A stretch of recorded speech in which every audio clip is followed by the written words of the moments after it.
Sure. Hi, everyone. I'm going to introduce myself first. My name is Jason. I'm the marketing person here at Temple Theater Film and Media Arts. Um, and if during your time here, let me know all the wonderful things that you're doing. I will put out information about you. If you're interested in marketing for whatever reason, or interested in working in box office or things like that, let me know. I will happily join marketing and box office alum over there. Um, uh, couldn't do anything without Joy. Is promoting, but yeah, and so thank you for coming to this, and I'll let the other folks do their thing. Cool. Hi, y'all. So thank you for joining us. We're gonna start by just introducing ourselves as the facilitators. There's four of us. So we'll just kind of go through and introduce ourselves. I'd also like to invite y'all, if you want to add your pronouns to your name, just so everyone has them if they want them. But that's totally optional. So I'll start. My name is Parker. My pronouns are she, her, and I am one of the MFA actors who just finished at Temple's MFA acting program. And yeah, I'm happy to be here and talk about self-taping because it is what everything has become. So yeah. Yup. I'm Gabriel. I'm also one of the recent MFA graduates. My pronouns are he, him, his. My name is Katie. I am also one of the MFA graduates, and you might see me around this fall. I'll be adjunct teaching some gen ed classes, and my pronouns are she, her. And welcome to Temple, you guys. Guys, so I am not an MFA. I just graduated this past spring as a BFA musical theater major. And yeah, I'm happy to be here and talk to you guys about self-tapes as well. And congrats, welcome to the nest. Yeah, so are all of you just like brand spanking new to Temple? Or we have some folks who've been here for a minute. Looks like Madeline Navy has. Cool. Sweet. Well, it's nice to see everyone. So we wanted to start by, we're gonna like go through some basics and just kind of talk through the like most basic need to know things, but I also want to invite everyone, if you have questions already or things that you're already wondering about, problems you've already run into, I want to invite you to write those into the chat, and then we'll come back to them probably toward the end and just do a Q&A and just kind of talk through some things. So feel free to write things in as they come up, and that'll allow us to like figure stuff out and go from there. And I think before we get started, I'd love to gauge what kind of experience all of you have already with self-taping. Is it something that you haven't had to do before, or something that you've done a little bit? Just so that we know where to kick things off.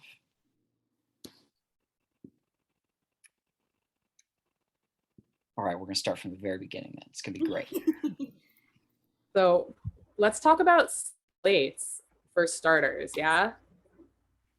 Okay, cool. Connor's into talking about slates. So very often you're asked to do a slate just like you would in a live audition. So that's going to be your name and what pieces you're doing. It can also sometimes include, depending on where you're submitting, it can include information. It can include your height. It can include your representation if you're with an agent or a manager, or like, you know, who's submitting you. And it can include, what else can it include? I think also for like musicals sometimes, like they're starting to be more open about your sexual orientation as well as your pronouns as well, and just ethnicity and background culture. So I think that's something if you wanted to be upfront about it, just so they're aware as well. But yeah, they usually give you specific examples, at least what they want. So that'll be good. Yeah, the two most common generally are give us a slate with your name and your pieces, or give us a full body slate with your name, your pieces, and your height. And location. But again, they give you specifics in the email, in the casting call. So always pay special attention to those. And for Temple's auditions, we just clarified, right? They don't ask for a slate or title They have card? not asked for a They've not. slate. Which is great. They have not currently asked for a slate, but Okay, good. yeah. But I But imagine they'd like something identifiable. Yeah. Well, so the thing about a self-tape, right, is that it's different than a live audition at a live, I mean, it's different than a live audition. Did y'all know? But it is, I'm glad we went over that. But what's different is there's not like the energetic exchange. Like you don't get to walk into the room and like be in the room with your vibe. So the slate is kind of your one opportunity on the tape to show up as yourself with your like vibrant, beautiful personality and show that. So using the slate as an opportunity to just like be as relaxed as possible and as like much yourself as possible and just say like, hey, what's up? Here's what I'm gonna do. Not verbatim, not exactly like that, but You can. good.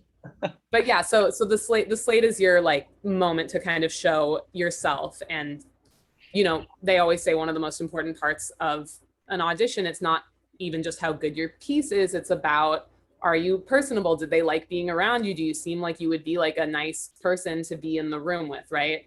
So just like showing up as you and trusting that you are enough and like worth looking at and worth listening to. And yeah, I mean, it's harder because you're saying it to a camera in this instance, as opposed to saying it to a person. If you can say it to a person, do it. If you can say it to a roommate, to a friend, to your mom, whoever, to your dog, it helps. It you know, more energy gets pulled out of you when you're actually saying it to somebody that can like physically respond. So Definitely. And if you don't have access to a person, that make there an imaginary person that you're auditioning for and say it to them. Yeah. Don't just let it be, hi, my name is Parker. This is what I'm going to do. I'd cast you. Thanks. Like she's right to the point. I like it. So should we, if people have specific questions about slates, feel free to like drop them in there and we'll kind of circle back around. Gabriel will be keeping track.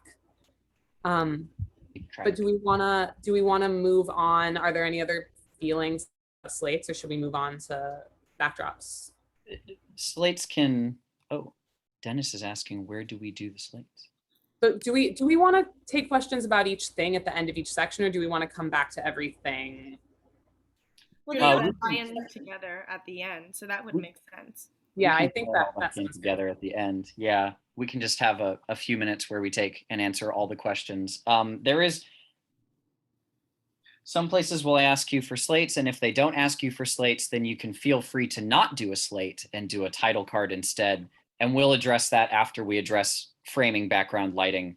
I've got an example that we're going to sort of run through pretty quickly so that you can see title cards and those being a viable option, because they are. But we're going to move into sort of backgrounds and lighting and framing and sound, and all those important technical aspects first. So background, should we talk about that?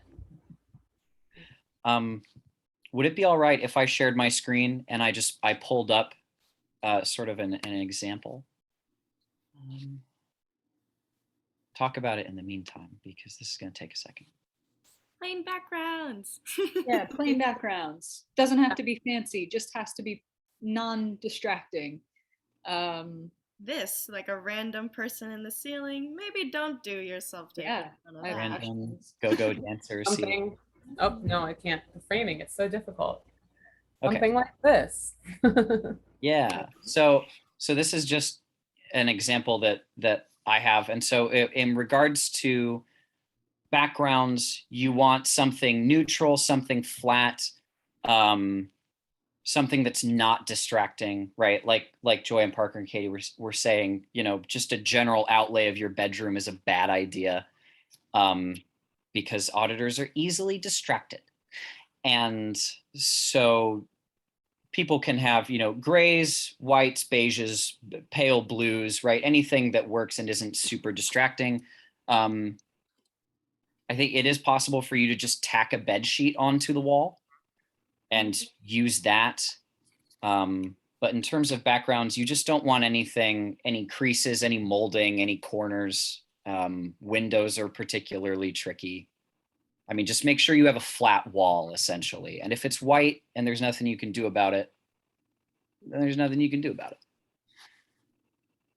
Yeah, and I feel like Temple also doesn't really judge you right now. Everybody knows that like we're at different levels and different spaces, environments. You guys are figuring out your dorms and rehearsal spaces, but there are a lot of like hidden areas that you guys could also film if desperate need. I'm gonna drop this in the chat just in case anybody is looking to invest in some equipment. This is the backdrop that I own. It's probably like mid-range level price, but I like it because it folds up really small. I'll run and grab it later, but it's just, you can use the blue side and it's a nice neutral background. I can't fit a full slate in it, so that's like something to keep in mind, but it gets the job done for a lot of things, and it's well worth the money in my opinion. But yeah, there's tons of them on Amazon. Just make sure you look at the dimensions and that it's going to fit in your space and work for you. This one also has a stand, which is really nice. So yeah.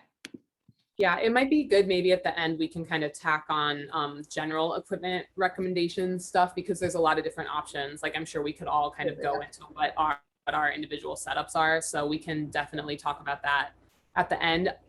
For especially, for if it's your first year at Temple, if you're still in school, if you're just starting out, there is no necessity to buy a bunch of stuff. You can make it work, iron a sheet, duct tape it to the ceiling, put your stuff on a pile of books, your tripod, like all that. Yeah. So when we're even to a point with sort of the technology and the phones that everybody has where you don't need to buy a camera anymore, and you shouldn't.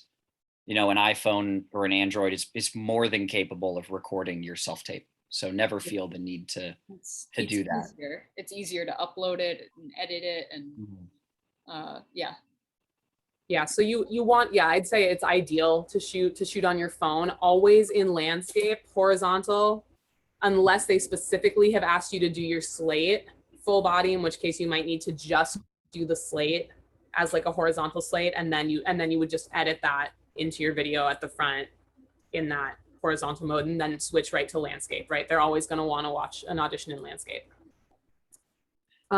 Should we talk about lighting? I feel like we're sort of seamlessly transitioning into that conversation because lighting is one of the trickier aspects of a self-tape. Mm-hmm. Yeah. So, I mean, we could watch the first few seconds. We're not going to watch all of this, but actually, I'll turn the volume down on it because we don't really need to hear it yet, or very much. I want to hear it.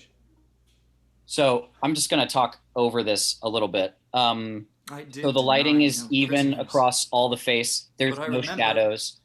It's not really washing me out very much, which is good. My eyes are clearly visible. And there's no shadow along the backdrop. That's a big thing, apparently, for auditioners, is you want to either stand far enough away from the backdrop, or you want your lighting angled enough so that it eliminates the shadow. You want those two things separate. So we don't want to see your, like me right now up against the wall. We don't want to see that you're right up against it. It's distracting. He was perfumed like a milliner. Some options with that, like it's all well and good for us to say this is what it should be like. Actually achieving like a decent lighting setup can be a little bit trickier, right? So generally what you want is what works best. I mean, you can buy lighting kits and setups, but you can do this with just like lamps, or if you have a window. So if you have access to a window that you can like stand in front of with natural light coming in, that honestly is going to be your best bet. Sometimes it's easier said than done to get a place where your backdrop can be blank and you have a window, right? But that is going to be your best option.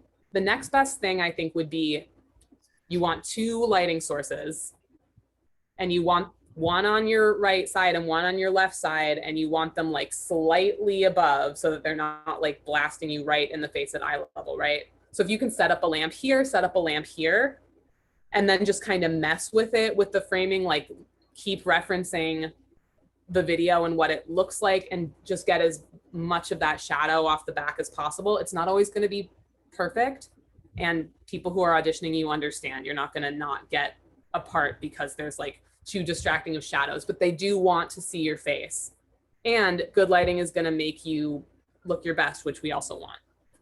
Yeah, like so that video that I just showed you, I had 2 ring lights with soft boxes here and here set up, and you can find those on Amazon too. They're like $20 a piece, but you don't need them.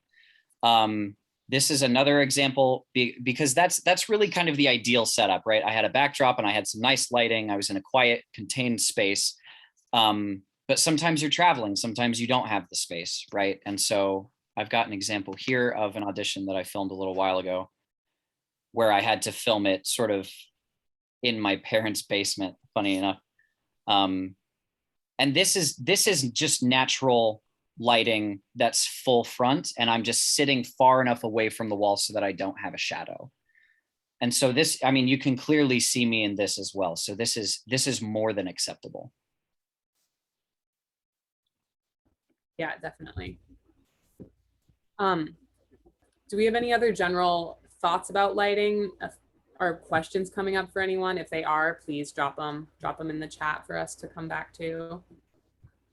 Yeah, what's the thing Amina told us that was like, so it's if the light's coming from above, it generally makes you look older. Is that what she told us? Yeah. Yeah, if it's like shadows on your face.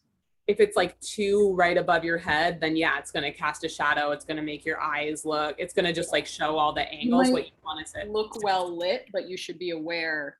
You should be aware if you're casting some shadows under your eyes or anything like that. Yeah, especially if you have like, I have a very angular face. It's really easy to get a lot of shadows on my face because like my nose sticks out. So it's, you'll figure out what works for you. And then, sorry, go ahead, Gabe. No. Sorry, I just had an addition to it, so you can. I was just gonna say, for all of these, everything that we're gonna tell you, for this whole workshop, really is like, this is like you need to know the rules so that you can like live with them. If you want to look older for an audition, go ahead and pop those lights up. You can use all of that stuff to your advantage. There's like tons of advantages to self-taping. Don't let it be intimidating or like there's these really strict rules. It's also a lot of opportunity for you across the board. Yeah. Just have fun too in front of the camera. Like I use a lot of that opportunity, like of finding my frame and lighting to like see my favorite angles. Like, oh, I look better on the left and on the right. So stuff like that to make you feel more confident before you start your self-tape also helps you out too. Because depending on the role, like I've done roles where like I have to look like I'm 15 versus my 22-year-old self. You know what I mean? Like the way I'm gonna act like down here versus like looking more up and flirty, just enjoy it too. Yeah, we're going to be going over a lot of the technical things, but at the end of the day, they still want to see you have fun. Yeah. So moving into sort of the sound requirements for it, I mean, unless it's for a musical theater self-tape, it's very simple. Can you be clearly heard? Are there any enormously distracting background noises, right? Like I live on 52nd Street. Sometimes I have to re-record a great self-tape because there's just an ambulance driving by for 30 seconds of it. So you want to make sure that they can hear every word and that there's not a dog barking in the distance. And some editing softwares, depending on what you're using to kind of cut together your self-tape, which we'll talk about that as well. What basic video editing you might need, but I use Adobe Premiere Pro usually for mine, and they have like a cut background noise thing option, so that can be helpful if it's something small like a dog barking in the far distance. If it's like your roommate blasting heavy metal, probably you just need to like re-record the whole thing, right? So. Well, and again, if it's the, you know the rules so you can bend the rules. If it's the perfect take and there happens to be a car horn in the distance at one point, you shouldn't need to worry about it. Yeah. So again, as usual, if you have specific questions around sound stuff, yeah, drop them in the chat. Oh, I guess maybe we could talk mics, and we'll come back around to this because Joy Lynn is going to specifically talk about musical theater. But if you're just doing a monologue, probably just the microphone on your phone is fine. There are little like USB mics that you can buy that are not super expensive, for like $50. I have like a decent one.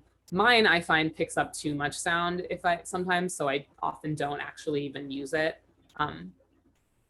But yeah, actually, maybe now would be a good time to just like talk quickly about musical theater, because I feel like it kind of is topical. Yeah, so for musical theater stuff, as you know, there's music involved with it. So depending on the show, like there could be really intense rock and roll sound or versus like a very classical piano noise. My recommendation for us is that you always have the music in your space. There are my friends out there who do have it in their space and then they can edit it on top. But even then, I still think that's a lot more work for you guys because you guys want your sound to also blend with the music that's attached to you as well. So what I do is that I would usually put the speaker like a little bit next to my video camera or laptop. There have been instances too where I've done self-tapes like on my laptop themselves. So just enough so as if like a piano was in the room, right? You're not gonna put the piano right next to the audition people. Like they're gonna not hear you. So put it as if there was an actual instrumental person near you. I like to give myself a couple breaths to like prepare, and then I start my 1632 bar cut. In that sense too, like I've always had issues with running music by myself. Like some people have people to like play the music and then they'll give you a nod and you could start. But if you're filming a self-tape by yourself usually, what I do, and this is like a little like trick, you could go on like YouTube, right? And if you're doing Bluetooth on your speaker, do screen recording, and then there's a little bit of seconds you could like kind of control it, and you'd be like, okay, I'm gonna give myself 10 seconds, then press play. From there, you're gonna have your set cut of your music from beginning to end. That way you're not rushing back and forth. Like I've done it where like I'd be like ducking and then I press play. I'm like, hi, I'm Joy Lynn Pringle, I'm gonna sing blah, blah, blah. Like you wanna seem relaxed and happy and like that you're ready to sing whatever character you're about to do.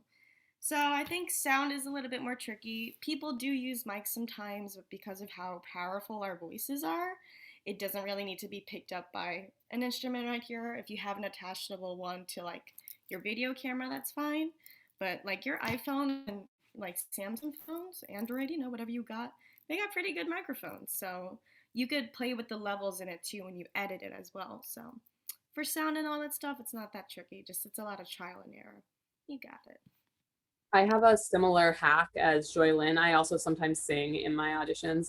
I like take the audio track and then I put it in GarageBand, and then I just make a little cut, and then you can like drag it so there's empty space at the beginning of the track, and then you just hit play. And I usually leave like 30 or 40 full seconds so I can like hit play on my camera, hit play on my music, go and stand and just kind of chill, and then like have a nice juicy super long moment before, and then start when it starts. And then when I go to edit it, I just like take the last like 3 seconds of that big long beat before I start.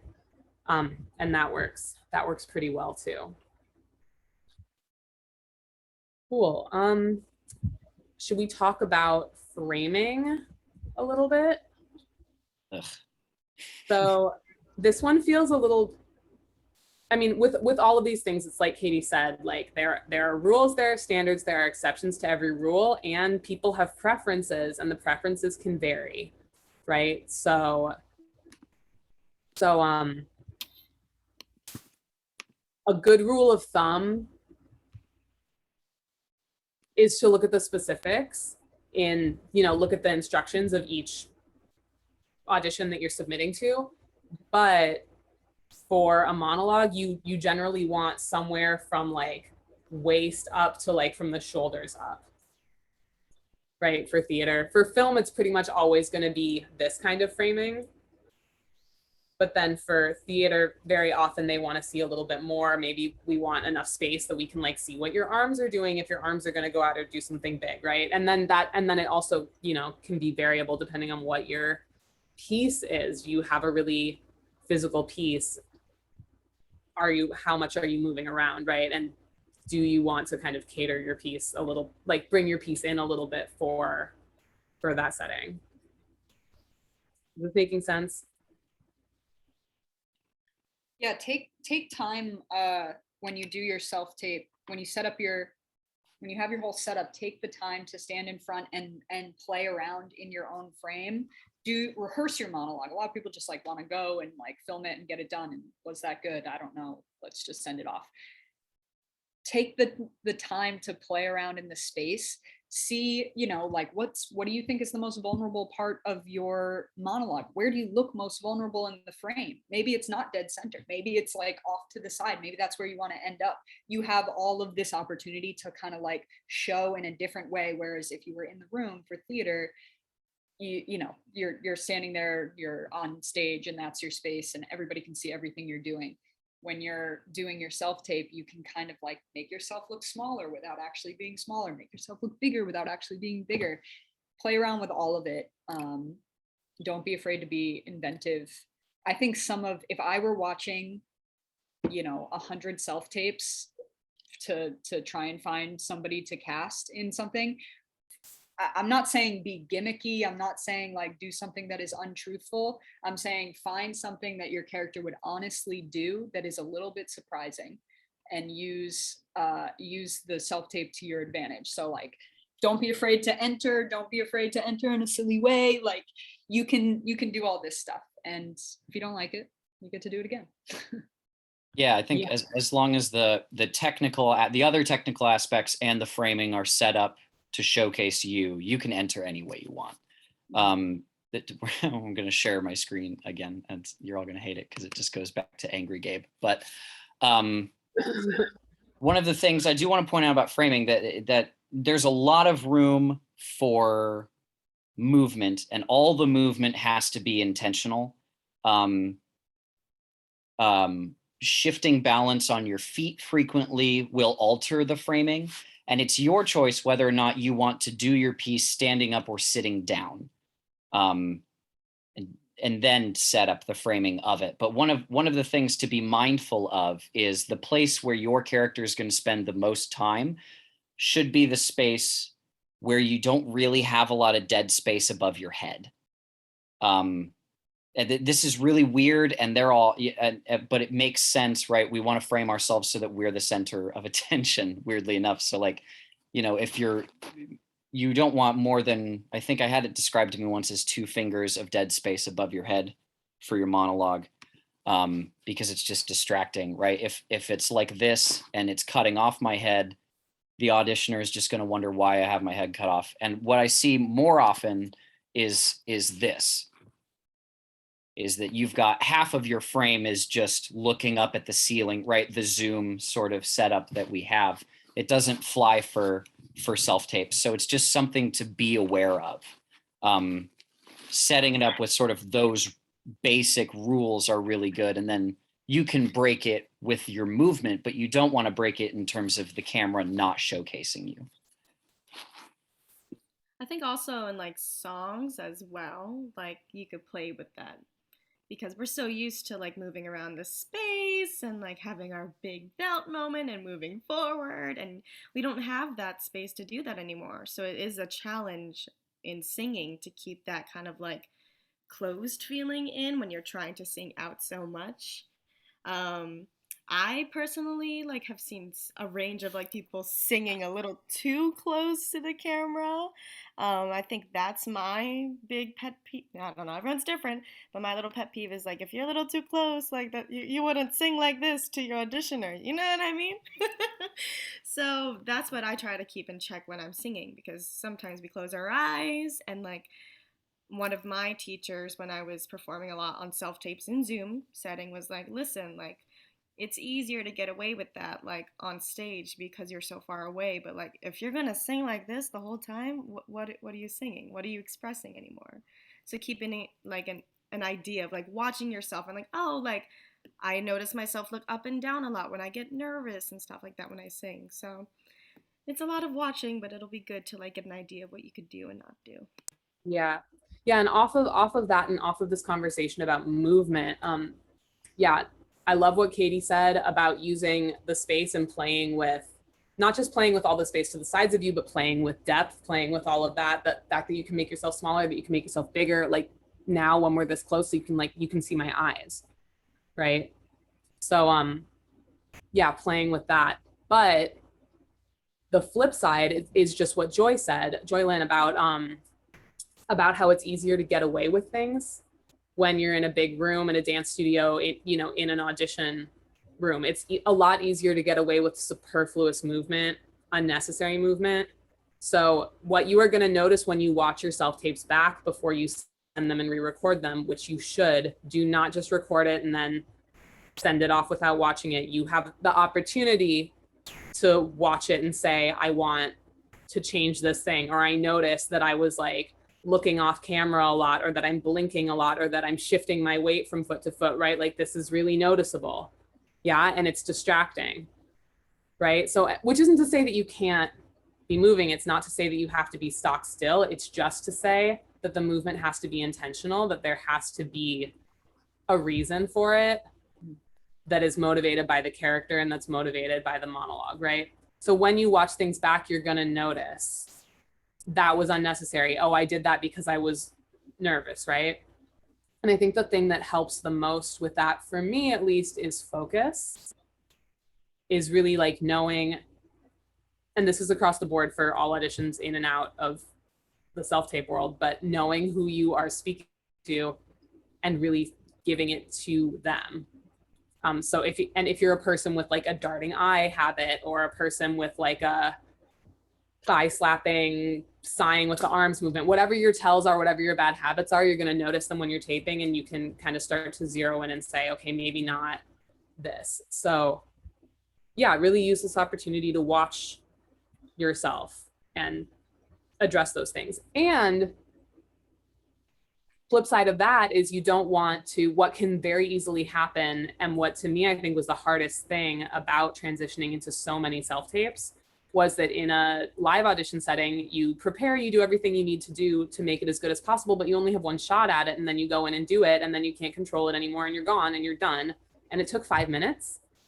But the beautiful thing about the self-tape opportunity is that you can do it as many times as you want, which means that if you are very self-critical, with actors, self-critical, never heard of it, or if you're very perfectionistic, or if you have high standards for what you're doing, you can spend 3 hours on one 5-minute monologue. And sometimes there are diminishing returns with that.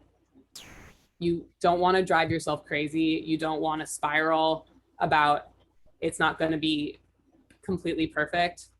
My advice would be, and maybe y'all can chime in on this, would be to rehearse it without the camera on, practice, do what Katie said, warm up in the space, mess with your framing, mess with all that stuff, and then do 1 or 2 takes, watch those 1 or 2 takes back, and then do 1 or 2 more takes. And then call it. Don't spend more than an hour, tops. Yeah. And then come back to it. If you still don't feel like you have it after that, come back to it the next day. Yeah. Because then you're just, what starts to happen, I can only speak for myself. What starts to happen for me personally is I start watching it and going, okay, I liked that take. Well, I just have to do all those same things and then adjust these things. Trap. And when it comes, you're never going to replicate that moment. You can't. When it comes to self-tapes, right? Every recording needs to be a new experience. So you're not trying to replicate anything, because anything, if any film teacher has ever taught you that, then sadly they're very wrong. But and so all that is super important. And then one other thing I want to point out in regards to framing, it doesn't just pertain to the actor on screen, it pertains to the things around the actor, right? And so it's important to decide when you're doing your piece and recording it, where the person is that you're speaking to. Sort of like with a live audition, they tell you to pick a fourth wall point. You can do that on camera, right? And it is completely acceptable for you to look into the camera and have that be the person you're speaking to. If you watch it back and you're uncomfortable with that, that's okay. You can move it over to a fourth wall spot, but the fourth wall spot really only needs to be 3 or 4 inches to the left or to the right. So I've moved from here to here. What you don't want to do is pick a spot actually on the wall way over there. Because then they can't see half your face. Yeah. I when you're warming up in your space, record like 10 seconds and be like, okay, if I put my scene partner here, this is what this looks like. You can even name it and be like, oh, okay, this is the top left corner of my laptop. Here's the top right corner of my laptop. Here's off to my doorway, you know, like name the things. And then when you play it back and you're like, okay, that one looks the best. I'm going to go with my doorway, whatever it is. Yeah. That helps. There's nothing more upsetting than choosing a focal point and like getting the tape you want and then watching it and this was me in like early self-taping days, and then watching it, realizing that you're like over here and like nobody cares because everything is going this way and nothing is getting through this. So yeah, great advice, Katie. And then just another sort of blanket rule, you rarely are going to place the person you're speaking to above you. They're always going to want to be sort of at your eye level, because watching someone do a monologue right, unless I'm speaking to Shaquille O'Neal, it doesn't really work. Maybe someone taller than me. I'm very tall. Like maybe for comedic effect in a moment, but yeah, and it's the same with down. Like you want them to be at about your eye level, because even like I'm literally just looking down at like the crease of my laptop where my keyboard meets my laptop, and you can't see my eyes. You can't like see what's happening inside of me now.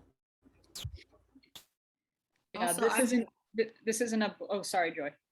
I was just gonna, on the height thing, because, you know, for people like me who are short, like, be very careful, because I've been reading with people who are double my height, and I'm like, oh, this is great, I'm really in it, and then I look at it later and it looks like I'm a child talking to a father. So, you know, like, watch yourself, because everybody's at different heights and are comfortable with different things, especially when you're with a person, but who knows?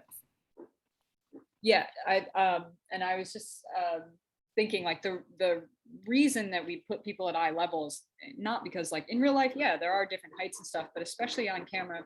Sorry, my dog is scratching at the floor. Especially on camera, if you put somebody up there, it takes away some of your thinking space. So if I ever want to not show that I'm thinking, but if I have a moment where my character is kind of being contemplative and thinking off into space, it's better to go up than down, and you don't want to take that option away from you. Very technical, but so that's kind of, I mean, without getting into the super minutia of it, that's kind of the basics of background lighting, sound, and framing. And it can be boiled down into a really, really simple idea. Can we clearly see you? Can we clearly hear you? And are you in frame? And if you have all those things, then you're already well on your way. Yeah, so off of that, maybe just moving into what do I need for my self-tape? So we've established you need a blank wall, you need some kind of lighting thing, whether it's a window or 2 lamps or a ring light or 2 ring lights. And then you need something to hold up your phone, right? So that can be a tripod. They're like super cheap on the internet. Very often basic lighting setups will come with them, or you need like a stack of books or maybe a person to hold it for you, potentially if that person has steady hands. We don't want the frame wiggling too much, right? But if they can kind of stay a little still, that can work too.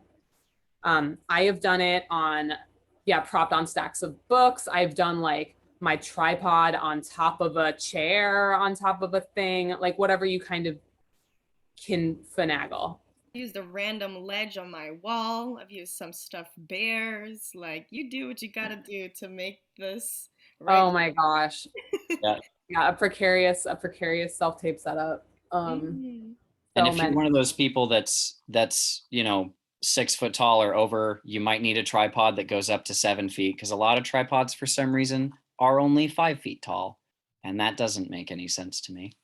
Right, or you need like a living room table, and then the tripod can sit on the living room table. So you'll figure out what works for you.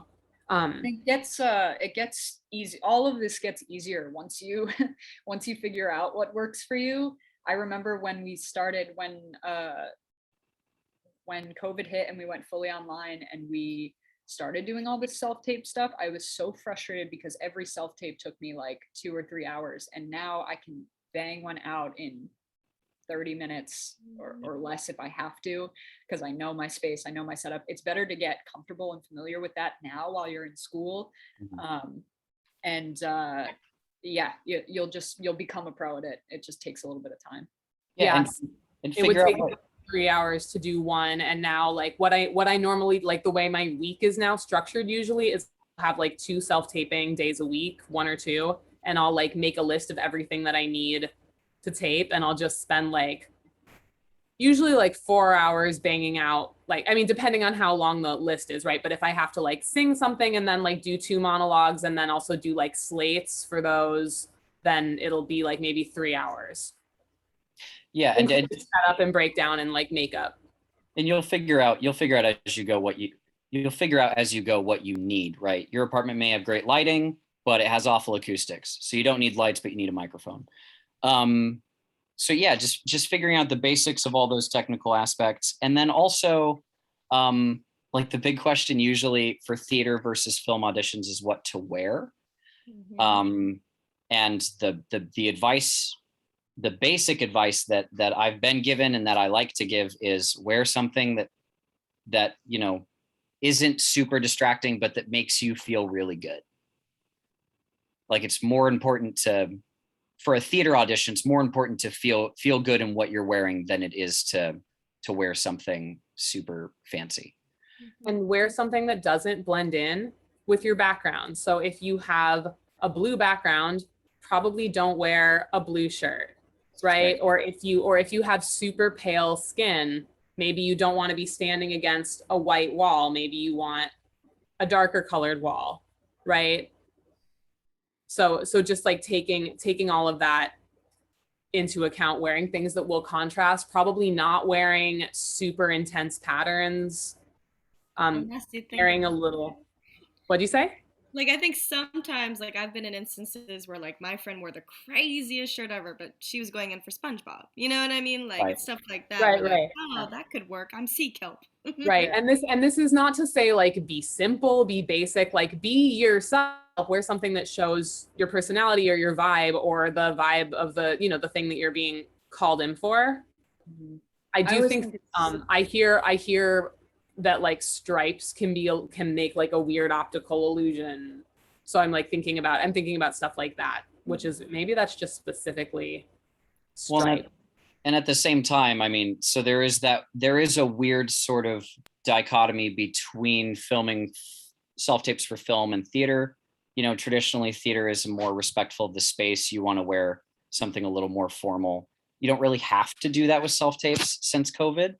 But still, I mean, a graphic tee is going to be distracting, right? So if you're going to wear a t-shirt, you can. It's just got to be solid colored and contrast. So there are ways to work around that.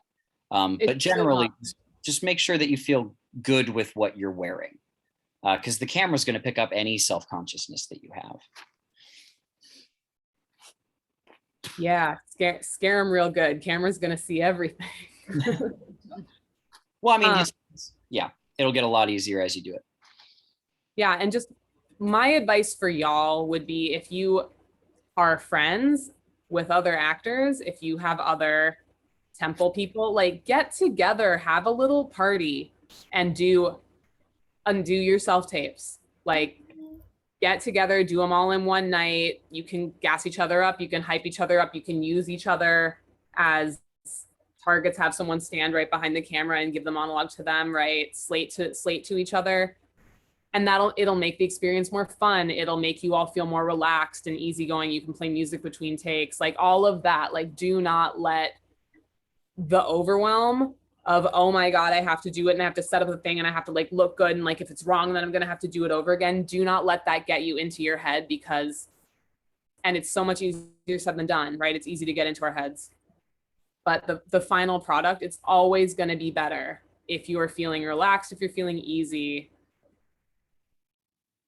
Yeah.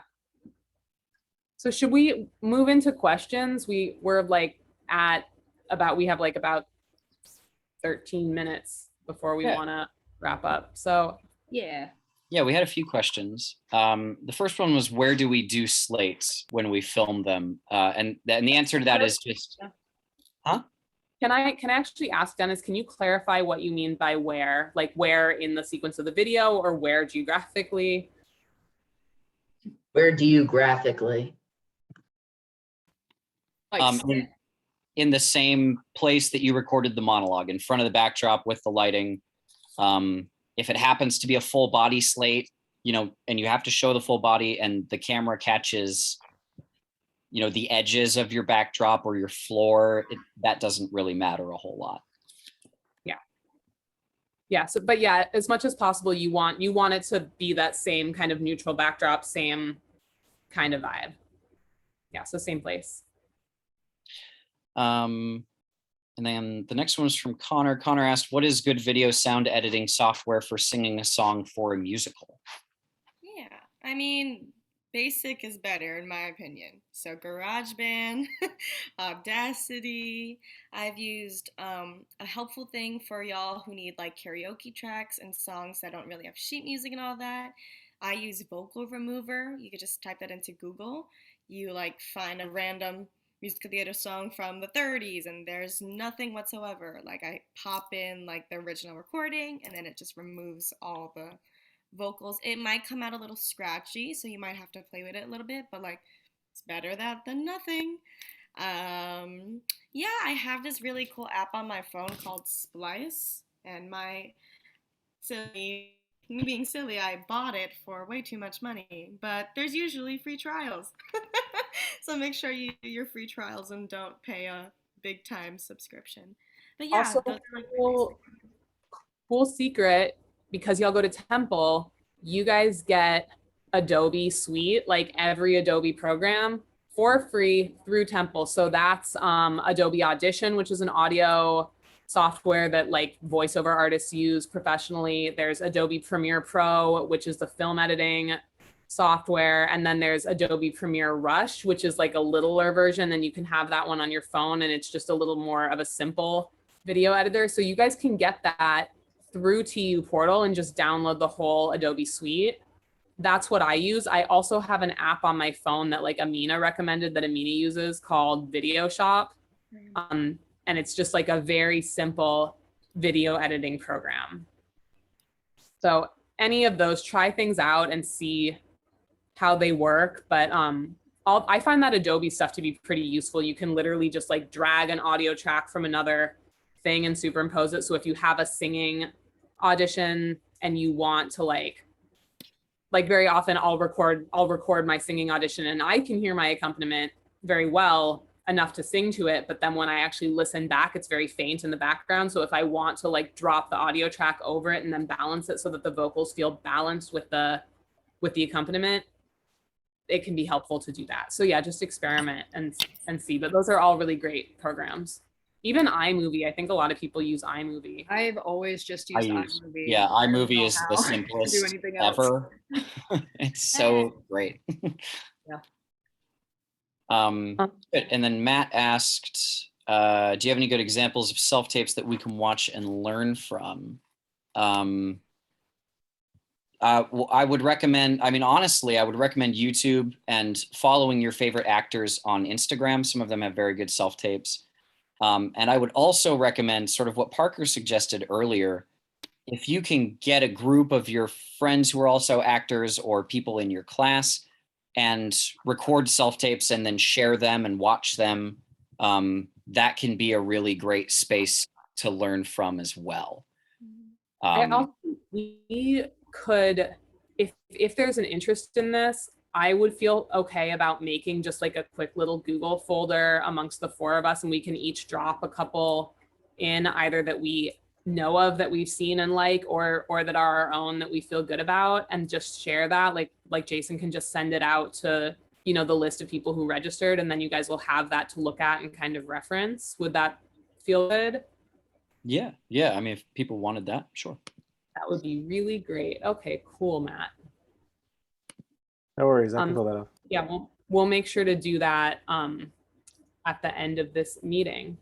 Are there any other questions? Did any other questions come up while we were talking, Connor? My mind just forgot. Do we have to slate for like if we want to audition for like a play or musical here at Temple?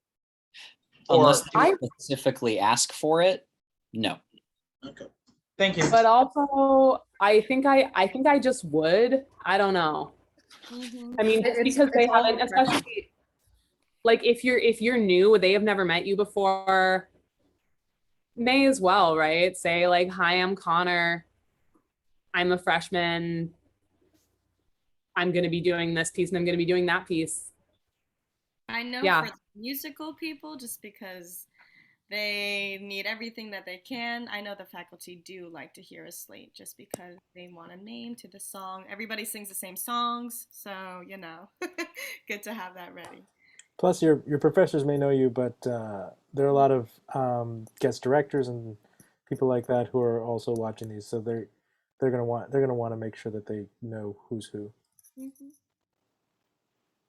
And then just real quick, just because my mind went back to it, it's a very, very small thing, and it's not going to matter a whole lot, I think, when you're at Temple, but in terms of when you send off your audition in the email, make sure that it's labeled appropriately, so that it's not, you know, image 105493, you know, either have your last name underscore your first name, or the character name, just whatever you think is appropriate. Something they can but give a little bit of thought to that.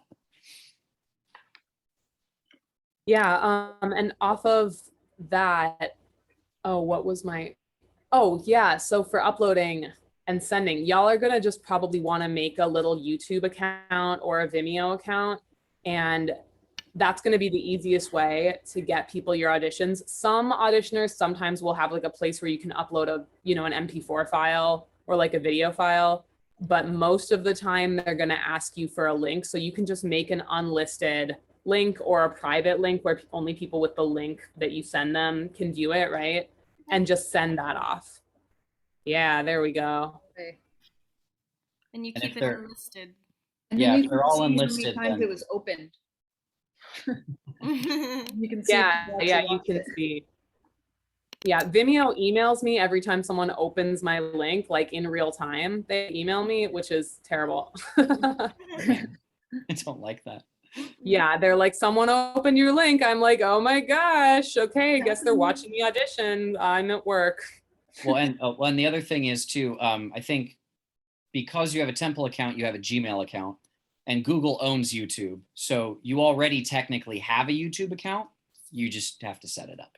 Well, unfortunately, we've actually switched over to Outlook, which is a Outlook, baby. whole bag of sucks to suck. Yeah, whole bag of glass. But speaking of that, for folks, practically, when you are uploading your audition to the form that I've made in OneDrive, you have to do it because Outlook is because Microsoft is a horrible, harsh, terrible program. You have to do it from your Temple account, which is sort of annoying, and otherwise you won't be able to access the form. And it has to be under 1 gig, which means you most likely want to do an MP4 if you can, because those are a little bit tighter than your MOVs. Jason, what if you made a extra submission box for a link to go in case? The place to go in case is just to email me.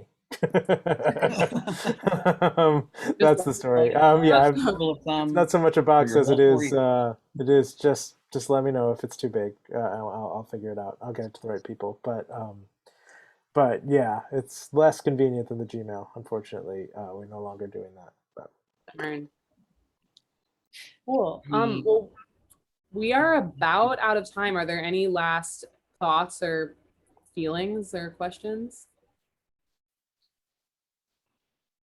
Nothing. Okay. My last thoughts real quick are don't forget that it's about the acting. I'm sure you guys, you're all good actors, talented actors who've rehearsed your pieces really well.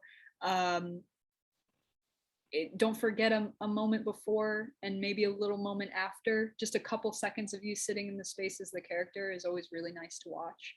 And it shows a little bit of the experience, I think, and depth as an actor that a lot of people miss. They just want to rush into the tape, or they want to like cut the tape off. If it goes a few seconds over, look, if they're good people that you want to work with, that want to work with you, they're not going to care about a few seconds. So yeah, just remember that it's about the acting. Yeah. You'll be And fine. Have fun. take a breath, give yourself time. The gift of the self-tape is you have all the time in the world. And just one last reminder, auditions are due 10 p.m. Eastern Time on the 25th. Yeah. So please get them in. And the earlier you can get them in, the better for the folks that are adjudicating. Great. Cool. Thank you all so much. This is great. And I'm gonna share this recording with folks as well, if that's okay with everybody. I'm gonna stop recording now. Cool.